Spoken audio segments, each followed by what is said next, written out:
What's up, Buff fans? It's certainly been a minute. Troy and I are back for another installment of the CU Sports Report podcast. A lot to recap on. The Buffs have played 3 games against North Dakota State, Nebraska, and Colorado State. We've seen a lot of elements to this team, weaknesses and strengths, and now they're opening up with Big 12 conference play against Baylor for the homecoming game this Saturday. Forecast rain into the evening.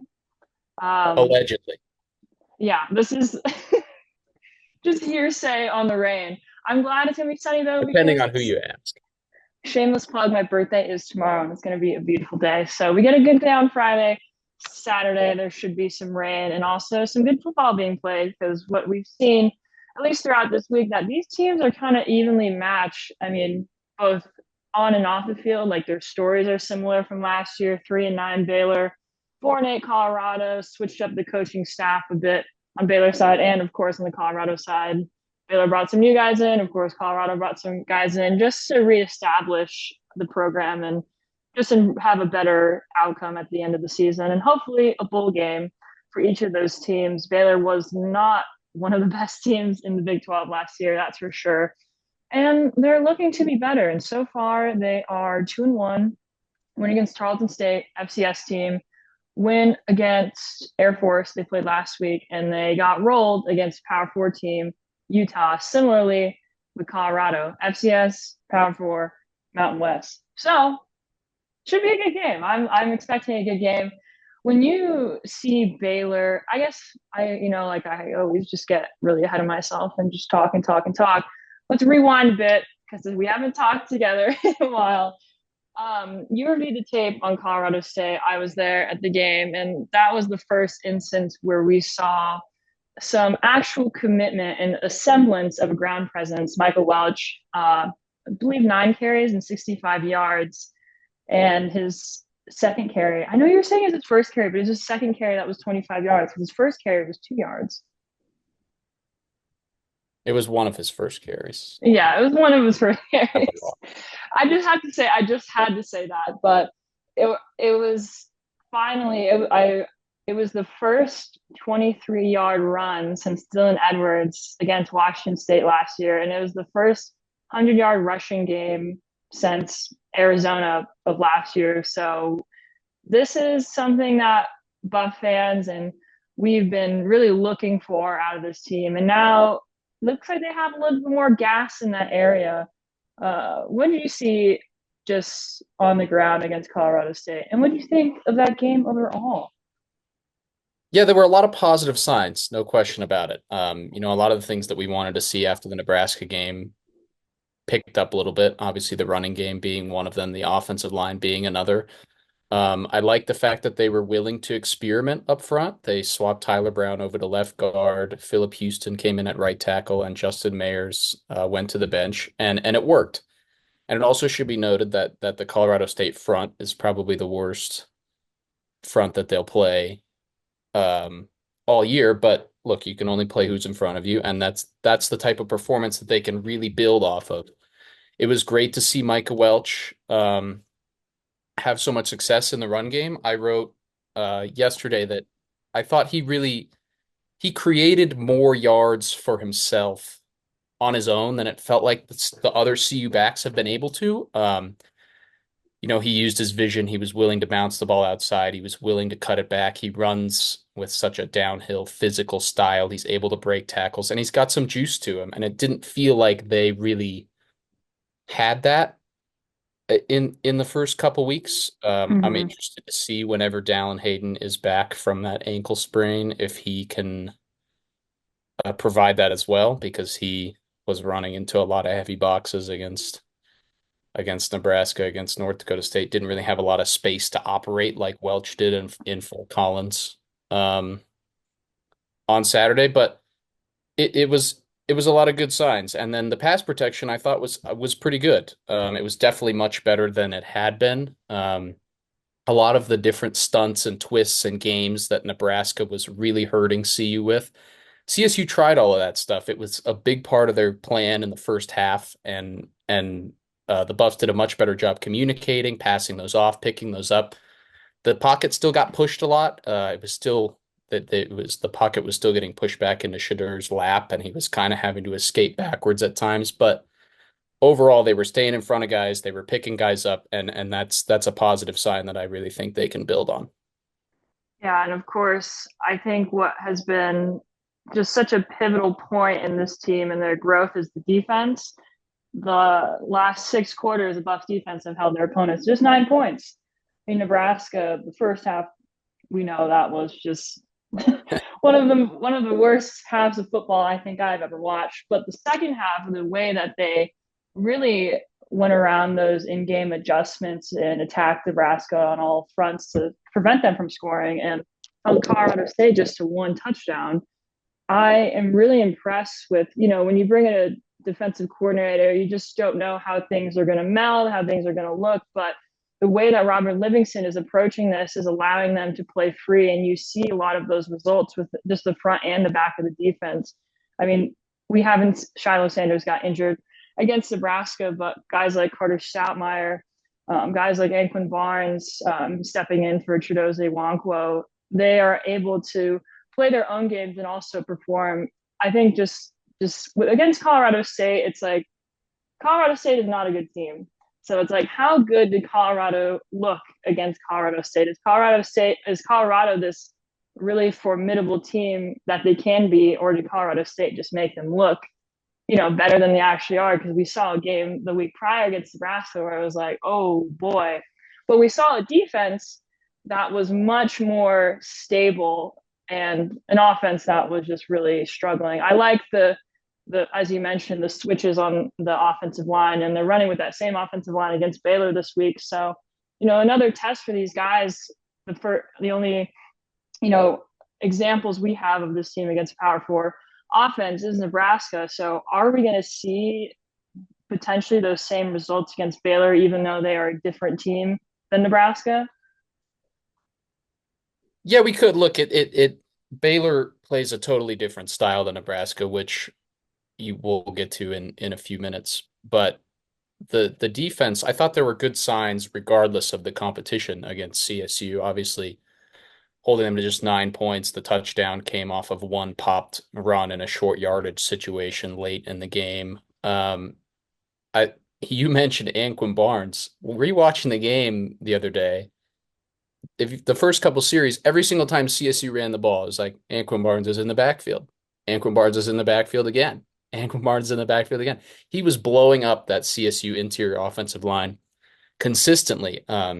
He's 2 yards in the backfield, 3 yards in the backfield, and I think he was only in the box score with 2 tackles, so he didn't always make the stop behind the line of scrimmage. But he's blowing up the gaps. He's getting the running back off of out of the design play, and then he's occupying so many offensive linemen that the linebackers are able to clean it up and make tackles for no gain, tackles for -1 yards. That's something that Levante Bentley talked about on Tuesday. And the linebackers are just so fun to watch. I mean, Levante Bentley and Nakai Hill-Green, those guys are maniacs. They are Mm-hmm. banshees in the best way possible. Those dudes are thumpers, man. They fly downhill. They bring the fight to the other team. They're so physical. And that's really been something that it's been kind of an attitude that this team was missing a little bit. And I think those two guys are really bringing it. I have some questions still about them in coverage. CU will play teams that try to expose that. North Dakota State did a little bit in week one when Nikhil Green did not play. But like when they get to a Kansas State, that type of team will try to expose that. But those guys are bringing an attitude and a physicality that CU didn't really have before. And then we know the secondary is good. We know those guys can cover. We know Travis Hunter's going to make plays. So yeah, very encouraging performance on that side of the ball. Now we can get to Baylor. Yeah, I bet. I agree just what you're saying with Levante Bentley. Like you can really see just I mean, the second half of the season last year, that's when he really stepped up and played his best game. He had his, a little bit of hardship at the beginning of the season, but now he's really playing at a level that shows like, yes, this is your final season. You really have to prove yourself to these scouts and show that you are potentially able to play at the next level. And he's really doing a good job of orchestrating both the front of the defense and the back of the defense. I don't think we've talked about it with the coaches yet, but I know one of the linebackers have the green dot, and I'm pretty sure it's him Yeah, Levant. orchestrating those plays.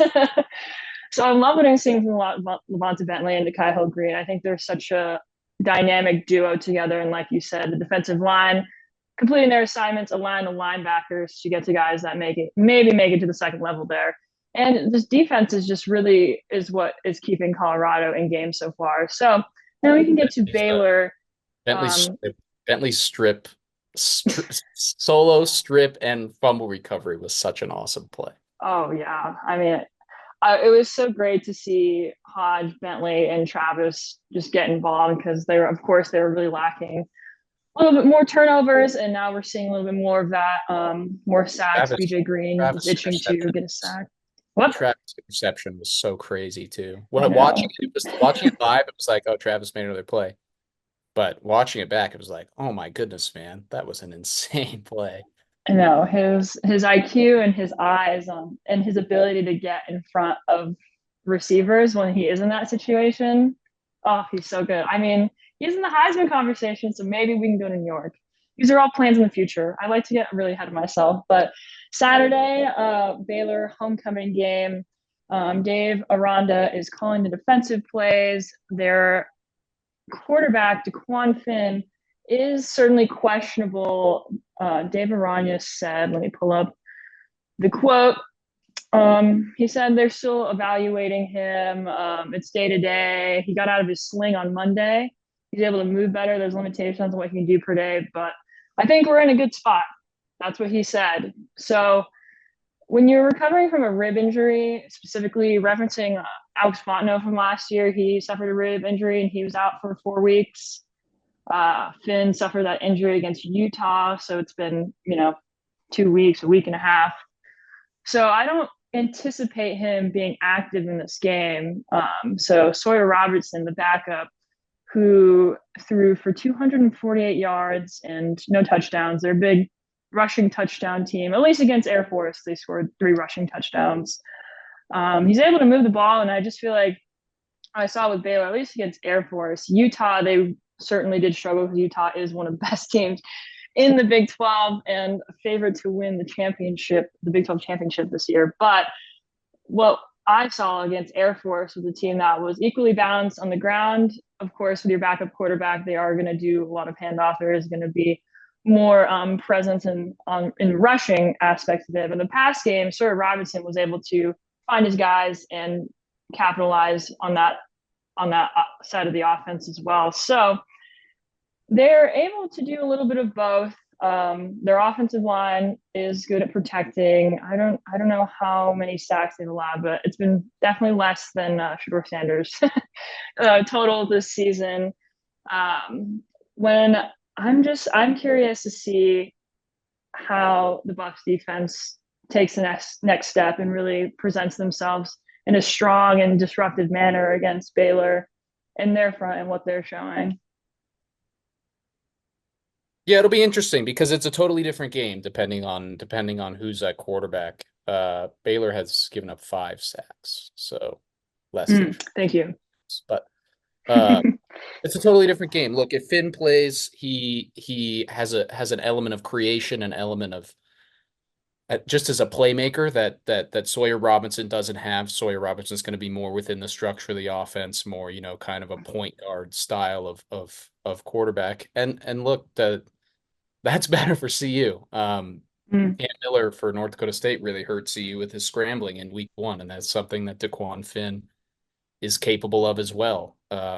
But it's going to be a different game for CU on the defensive side. Baylor's going to spread it out. They're going to throw it. They have a diverse running game. They use a lot of different running backs. Mm. It'll be interesting to kind of see. They haven't really played a close game yet. And they kind of got back into the game against Utah after Cam Rising went down, but they were never really in a position to come back and tie the game or win the game. And then their other 2 games were blowouts. So it'll be kind of interesting to see what the running back usage looks like for them and just kind of how they want to attack. Where do they think the weaknesses in the CU defense are because they prove they can run the ball against Air Force. They've shown that. And then but the scheme, they want to throw the ball. It's a spread scheme. Like they have a lot of speed on the outside. They've got weapons. So it'll be interesting to see how they want to attack CU, and also if it is Sawyer Robertson, how much do they trust him? Like, do they trust him to come in on the road and throw the ball 30 times, 35 times, 40 times to win?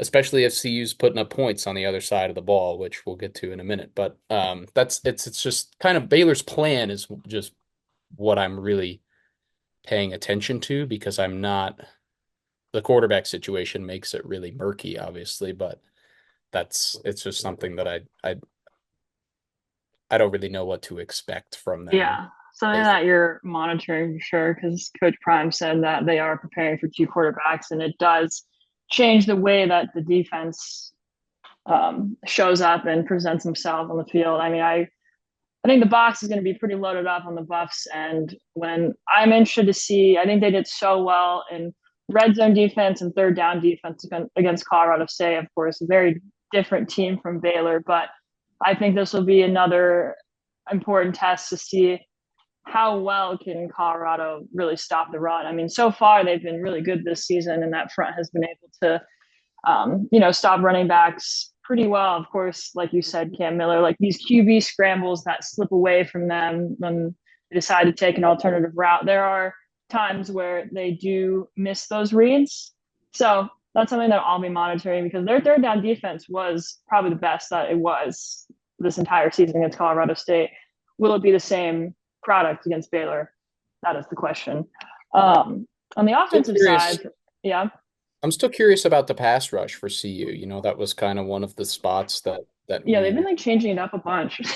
we were expecting that to be outside of the second. Like we were expecting the pass rush and the edge group to be the strength of the front seven, and that really hasn't been the case. They were a little bit better against Colorado State, but they were pretty much non-existent against Nebraska. They had some moments late against North Dakota State, but other than that, it was they were just they're not affecting the game in the way that I kind of thought they were.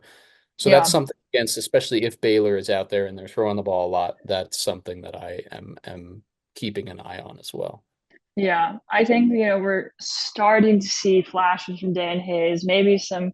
I think we'd all like to see more from BJ Green at the moment. I think he is going to get there eventually. He is definitely hungry to get a sack and be, one of the most disruptive guys on the game.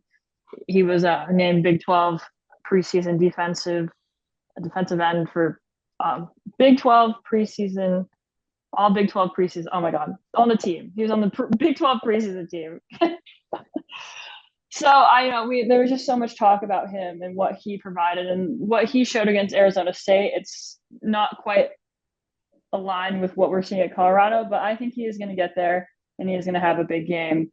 On inside the ball, we know that Baylor has been up against predominantly run heavy teams with Air Force, Utah, and Tarleton State. So this will be Baylor's first appearance against a quarterback who is also potentially up for Heisman candidacy, has incredible arm talent.